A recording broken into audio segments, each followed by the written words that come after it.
तीसरा मेथड जो बच्चों प्रिपरेशन ऑफ अल्केन्स का है वो हमारे पास है डीकार्बोक्सिलेशन। डी किसी भी वर्ड के शुरू में डी आएगा ना बच्चों, डी इसका मतलब है डी ई यानी डी, इसका मतलब है रिमूवल, रिमूवल, इलिमिनेट, निकालना। और डीकार्बोक्सिलेशन का मतलब बना, कार्बोक्सिलेशन कहते हैं कार्बन डाइऑक्साइड को, तो डीकार्बोक्सिलेशन मतलब removal of carbon dioxide, carbon dioxide को निकालना। अब डीकार्बोक्सिलेशन की जो डेफिनेशन है वो हमारे पास है, डी मतलब removal, removal of carbon dioxide is called decarboxylation. बच्चों डीकार्बोक्सिलेशन दो तरह से होती है। डीकार्बोक्सिलेशन का एक मेथड यहाँ पर हमारे पास है with soda lime, with soda lime, हमने सोडा लाइम लेना है। अब ये बहुत इंपॉर्टेंट शॉर्ट क्वेश्चन है, क्वेश्चन आता है what is soda lime, right it's use. Soda lime क्या होता है? ये होता है सोकिंग। इसकी मैं सोडा लाइम की डेफिनेशन लिख रहा हूँ। वो डेफिनेशन ये है, सोडा लाइम इज प्रिपेयर्ड, इसको तैयार किया जाता है बाय सोकिंग, सोक कहते हैं भिगोना, भिगो के रख देना, by soaking quick lime, quick lime, quick lime क्या होता है? CaO, by soaking quick lime in caustic, caustic soda solution. इसका एक्वस सॉल्यूशन होता है कॉस्टिक सोडा सॉल्यूशन, यानी NaOH के साथ हमने इसको करना है। And drying the product, and drying the product. अगर हम इसको प्रिपेयर करना चाहते हैं तो हम क्विक लाइम को, कैल्शियम ऑक्साइड को aqueous solution of caustic soda यानी NaOH के अंदर हम क्या करेंगे? सोक करेंगे और ड्राई कर लेंगे, तो जो प्रोडक्ट हमें मिलेगा उसको सोडा लाइम कहते हैं। सोडा लाइम के अंदर जो NaOH है ना, ये हाइग्रोस्कोपिक है, वाटर अब्सॉर्ब करता है बच्चों। यहाँ पर इसका देखो जर्नल रिएक्शन क्या है।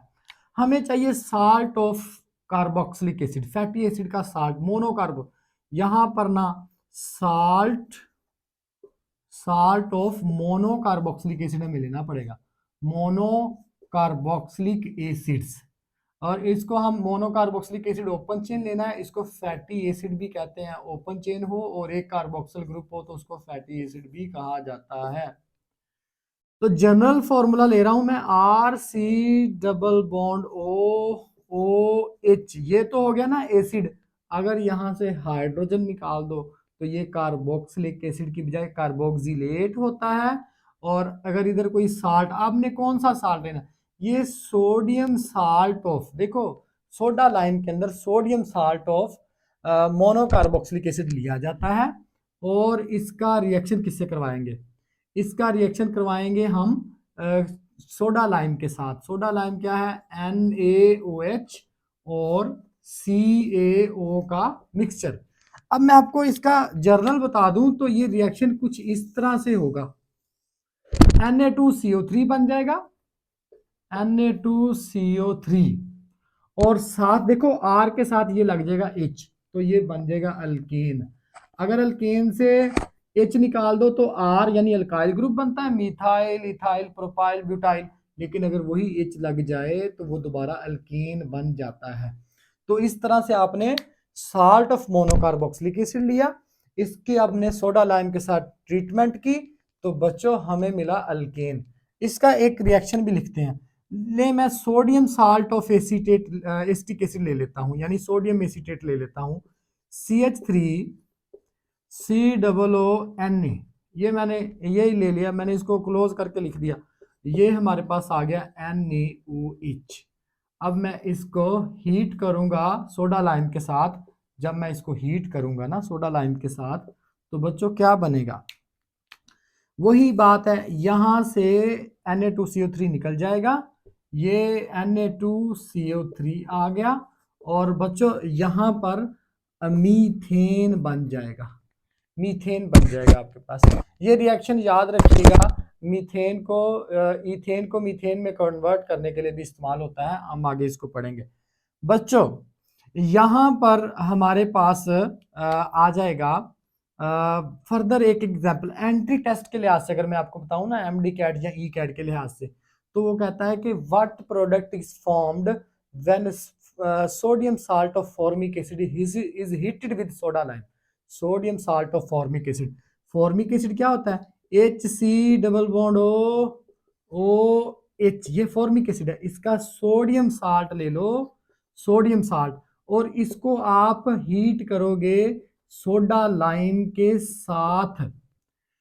सोडा लाइम के साथ अगर इसको हीट करोगे तो बच्चों क्या बनेगा? CaO, और ये हीट किया, देखो ये सिंपल बिल्कुल वैसे ही हमारे पास ये यहां से ये निकला, H और H मिल गए तो क्या बना? H2 बन गया। और साथ बच्चों Na2CO3 अंडरस्टूड है। यहां पर carbon dioxide as such CO2 की फॉर्म में रिमूव नहीं हो रही, यहाँ कार्बन डाइऑक्साइड कार्बोनेट की फॉर्म में सोडियम कार्बोनेट बन रहा है। तो स्टूडेंट्स मैं एक और एग्जांपल देता हूं, आगे आपने प्रिपरेशन ऑफ बेंजीन में पढ़ना है। ये मेरे पास है बेंजीन, और अगर बेंजीन के ऊपर यहां पर लग जाए COOH कार्बोक्सिल ग्रुप, इसको कहते हैं बेंजोइक एसिड। और अगर बेंजोइक एसिड का एक H निकाल के यहाँ सोडियम लगा दें तो इसको कहते हैं सोडियम बेंजोएट। और अगर हम इसको ट्रीट करें सोडा लाइम के साथ, तो मैं आपसे कहता हूं कि बताओ क्या बनेगा यहां पर? बताएं जरा, पॉज करें वीडियो को और खुद इसको सॉल्व करने की कोशिश करें। तो बच्चों बहुत ही सिंपल है, ये भी यहां से Na2CO3 निकल जाएगा और बेंजीन का एक इधर आकर C6H6 बन जाएगा। ये एक्चुअली C6H5 है, इसका जो फॉर्मूला है ना वो C6H5COONA है।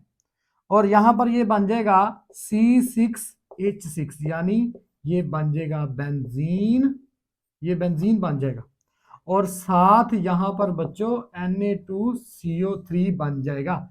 ये है डीकार्बोक्सिलेशन विद सोडा लाइम।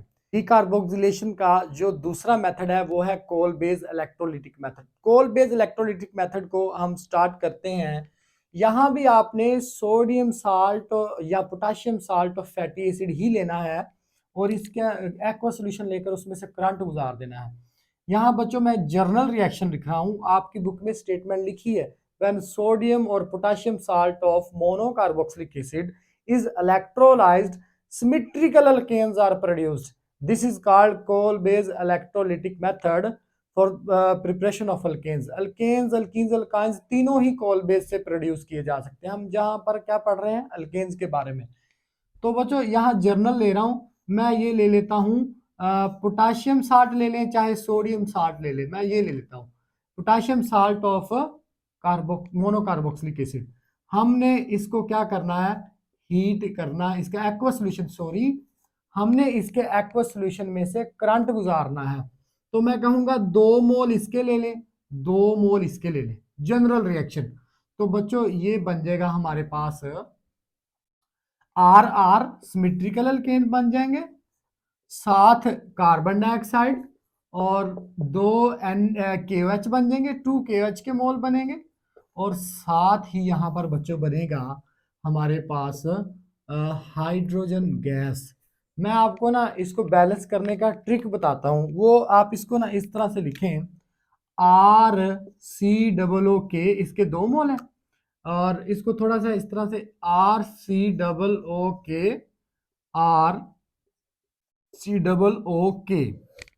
और पानी को भी मैं आपको कहूंगा कि इस तरह से आप लिख लें H और OH की शक्ल में, OH पहले लिखा और H बाद में। आप इसको इजीली बैलेंस कर सकते हो। देखो कैसे, ये जो है ना ये दोनों मिलेंगे तो 2 KOH बन जाएंगे, और ये 2 यहां से ये कार्बन डाइऑक्साइड 2 CO2 के मोल बन जाएंगे, और R आपस में मिलेंगे तो ये R यानी अल्केन, सिमेट्रिकल अल्केन बनेगा। बाकी बचा हाइड्रोजन, तो ये मिलेंगे तो हमारे पास बन जाएगा, क्या बनेगा? हाइड्रोजन। बच्चों ये जर्नल मेथड, आपको कुछ भी क्वेश्चन पूछता है, कुछ भी क्वेश्चन पूछता है, यहाँ पर आपको ब्यूटेनोइक एसिड का साल्ट का पूछ लेता है, प्रोपेनोइक एसिड का, एथेनोइक एसिड, कोई भी। तो मैं ये जनरल रिएक्शन समझाया ना आपको, मैं यहाँ पर एग्जाम्पल ले रहा हूँ। एग्जाम्पल क्या है? एग्जाम्पल, यहाँ पर बच्चों हमारे पास एग्जाम्पल है।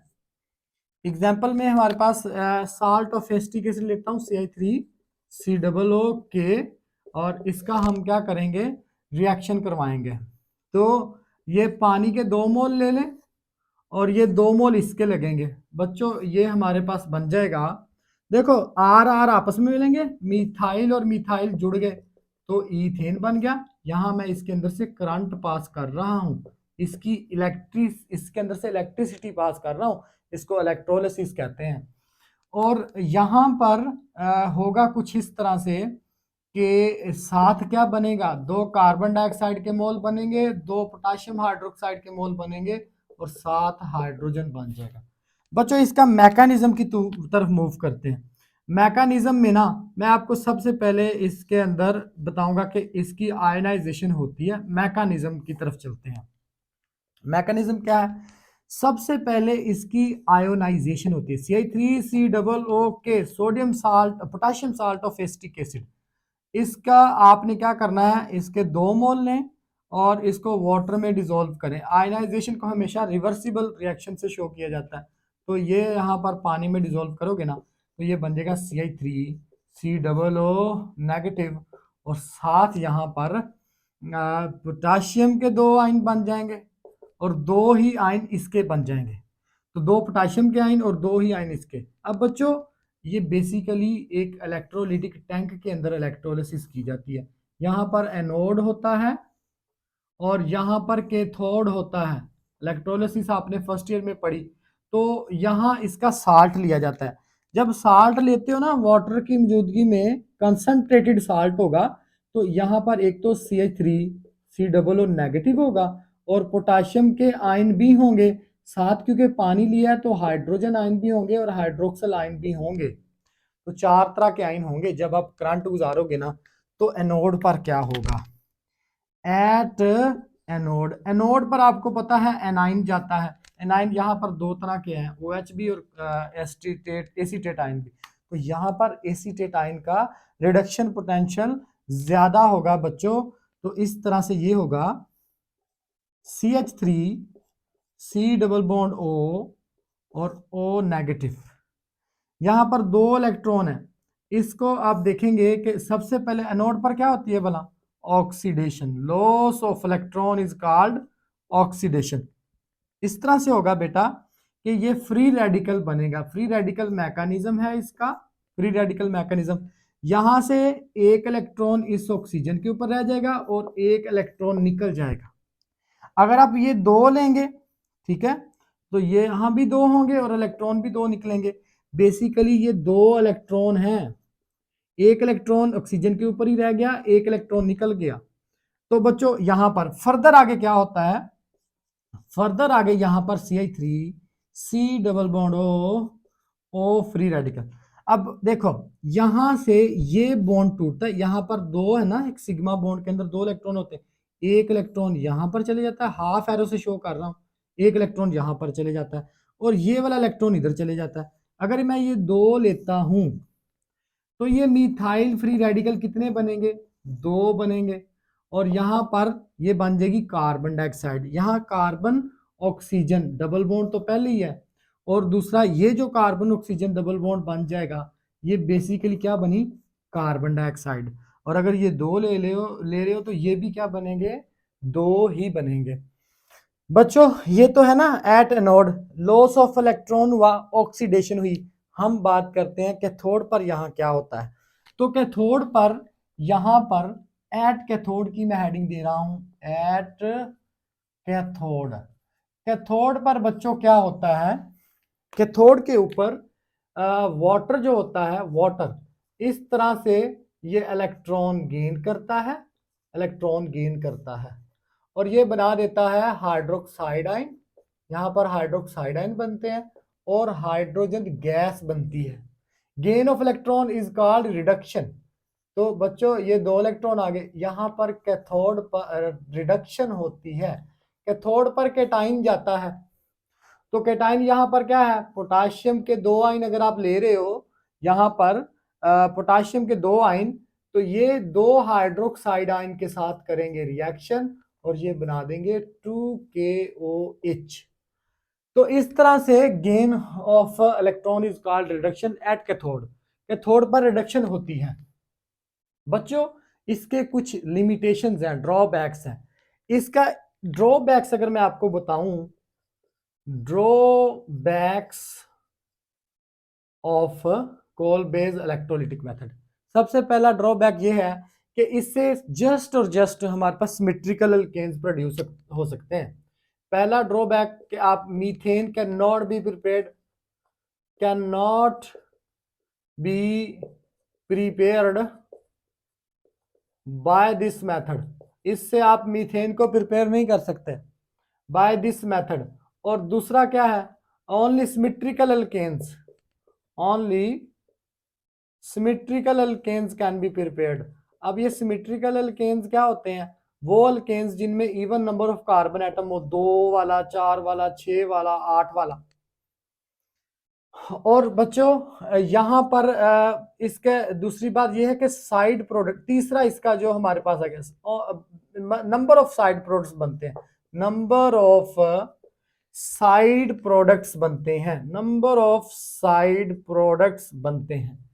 मैं आपसे इससे रिलेटेड कुछ क्वेश्चन पूछता हूं, मुझे ये बताओ कि अगर मैं प्रोपेनोइक एसिड का साल्ट लूं, प्रोपेनोइक एसिड, ये CH3 CH2 COOH, ये 3 कार्बन वाला प्रोपमीन 3 कार्बन वाला, इसका मैं साल्ट लेता हूं, तो मुझे बताओ इसकी इलेक्ट्रोलिसिस करूं in the presence of water तो क्या बनेगा।